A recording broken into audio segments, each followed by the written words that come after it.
Yeah, I can respect that. All right, so we're getting into this match, JD versus RT. Yeah, it looks like RTO was that Kolin player. I think that he almost took the match from Light Ice to get into winner semis. So yeah, we know that he is at least almost as good as the match that we saw this here. JD is the player that, for all intents and purposes, probably should have beaten me. We'll get into this. In this match, it looks like Sakura is going to be the aggressor. Not Sakura, what am I saying? Kolin's going to be the aggressor. Typically, Kolin has some trouble with fireballs, so Sakura would be typically laying low and laying back, trying to set the pace of the match, but JD right now is cooking, keeping RT contained in the corner. Yeah, I think that one of the things that I noticed during my match with JD is just specifically like RPS situations. He's been pretty happy to play. He has like a lot of V-trigger setups, and so like getting into this V-trigger seems to be where he's most comfortable, and he's very happy just taking a couple of risks. Yeah. There are a lot of situations where you'll see he'll throw out like the L spin kick. Yeah. And then he'll immediately DP afterwards. Just keep you on your toes. Yeah, just to make sure that like he represents it enough that you don't want to press really afterwards. And then you'll see him like hitting lights, hitting the stand light kick. He does that one a lot, just to kind of keep you from moving forward, kind of keep you from getting your aggression. And he plays a strike throw quite a bit. Yeah. JD is more of an offensive Sakura, but there's nothing wrong with that. You can play Sakura very differently. Never mind. From other Sakuras. I know Space Boy plays very defensive, turtles a bit. Has an aggressive Seth as well. But big stand light kick there. He's going to take him to the corner. Spending the rest of the V-trigger there. But this is like a pretty good position for him, right? Like, block the back throw. That's really big good. air throw there. Oh, this is going to hurt? Yeah. Should kill. Spence meter. Let's see if he can weasel out this round with just one bar. Doesn't quite get it. Oh, that's rough.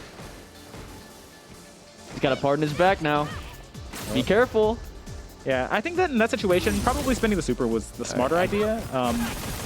I'm a little bit weird about this kind of thing because I always say just like cash out if it'll get you the win or whatever. I mean, obviously now he's going into round 3 with full bar, so it worked out. It worked out. It could have really easily not. In a game like this, imagine losing that round without a V-shift. Imagine being in a position like last season where you wouldn't be able to V-shift out of those situations. He's able to secure the round. Oh, that's right. V-shift is in the... Yeah. Did you forget? Look, I don't play this game, okay? All right. I played like season 3, and then I was very casual. Yeah. It's okay. After this match, I'll ask you how to V-shift so that I can play this. All right. But JD's kind of got the aggression again. No meter EXDP with, though.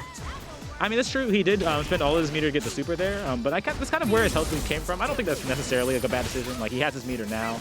Okay. EX into V-trigger? That's new with this patch.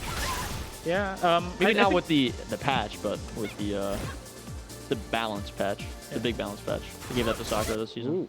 Oh, no. Oh, no! Somebody's patch.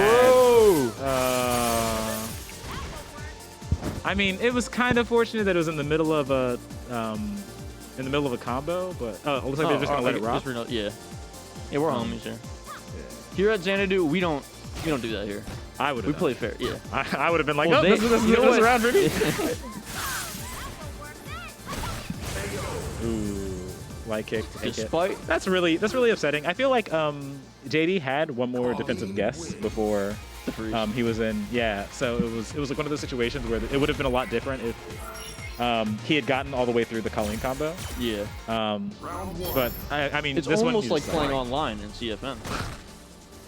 Yeah, I wouldn't know anything about that. Okay. I would. I'm a pure person. I play on games that don't even pretend to have good netcode. So. Ooh, what a jump in. He didn't believe in it though. Big drop from JD. RT's going to take full advantage of this knockdown here that's been given to him. Rushing down. Okay. JD better part in his back now. He's stuck in the corner. Oh, I don't know what he was looking for there. EX hails. Let's go. Speaking of EX, we're going to do EX DP out and EX toss with the activation. That was a really good guess on the throw. I mean, I would have taken that one, but I understand. Big buffer, just a little bit of V-trigger left. That was a huge amount of damage. Ooh, another good air throw. And he's going to get out of the corner as well. I think this is a really good position for RTO, actually. Oh, yeah. Buffer Oh, to is he kill? dead? That should be kill. I would be surprised if it wasn't. Ooh, let's go. Okay, RTO. RTO with the big stand light kick. Not as big as Sakura's stand light kick, but these are the two light kick goddesses. Yeah, I mean, I'm not sure. Of course, I don't know a ton about the game, so I'm not sure like who has like the best normals and things like that. But I know that like for Sakura, light kick into like the light DP is like a really big one, right? Oh, when I say these characters got good footsies, I mean these characters got good footsies. Okay. Let me tell you. Oh, you see yeah. him stuff the anti-air DP. I think Sakura is like one of the few characters that doesn't have like any invincibility on her regular DPs, right? I think her light one may have air invincibility.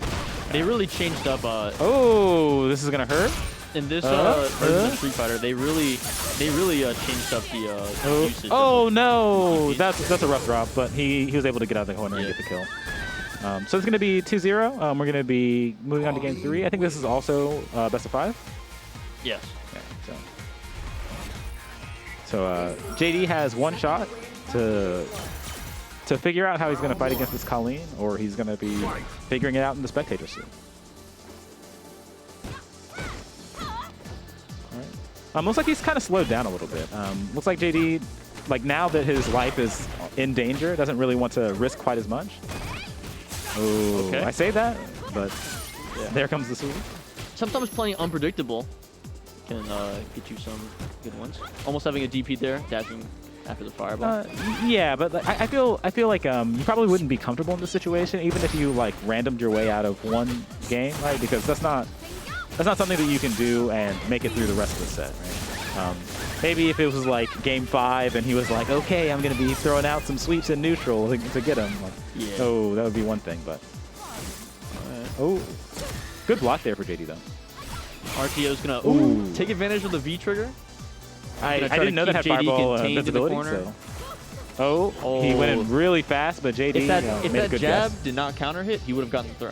Oh, really? Yeah. Okay. That's really annoying. Getting a counter hit jab and whiffing throw, bro, is a death of me. Yeah, I don't know what you would do in that situation, right? There's no way that you can like confirm that it was a counter hit jab and like keep hitting buttons, right? Unless you got those 10-frame reactions, bro. Oh, what a counter! Big parry. Okay, he gets Oki off of that too. Just caught him for the jump out. Got a little bit of corner positioning here, and he's gonna just keep going. Oh, big misconfirmed there. JD's gonna capitalize though. Ooh, I think that JD could have gotten a little bit more, but I think it's just good that he was able to kind of get out of that situation. Now he's ready to activate V-Trigger, so I see EX Tatsu probably coming out soon. Oh, rough. EX Tatsu coming out 3, 2. All right. Good in-here trade. Gonna take a big jump in here. This is going to be a lot of damage, and next hit, RTO is going to be able to confirm into V-Trigger. Yeah. Shimmy. Here we go. I knew it.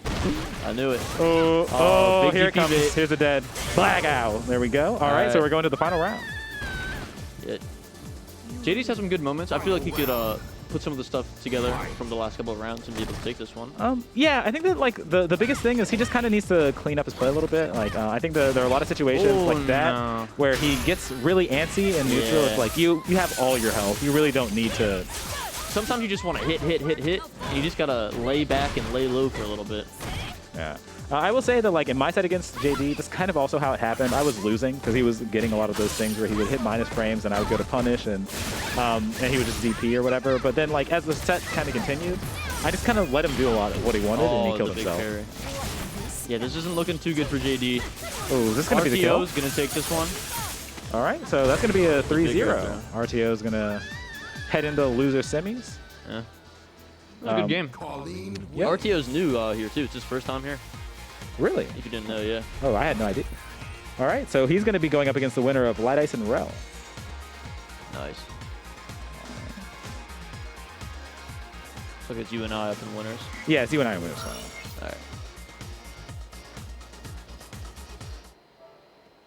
All right. Alrighty. So I imagine that next is going to be Light Ice and Rel, or unless they're playing already, in which case it's probably going to be us. Yeah, I'm not exactly sure yet. It's okay. I'm sure the mothership's going to let us know soon. Hopefully. I believe in them. They just leave us here. They're just going to let us sit here and talk about it for the rest of the day.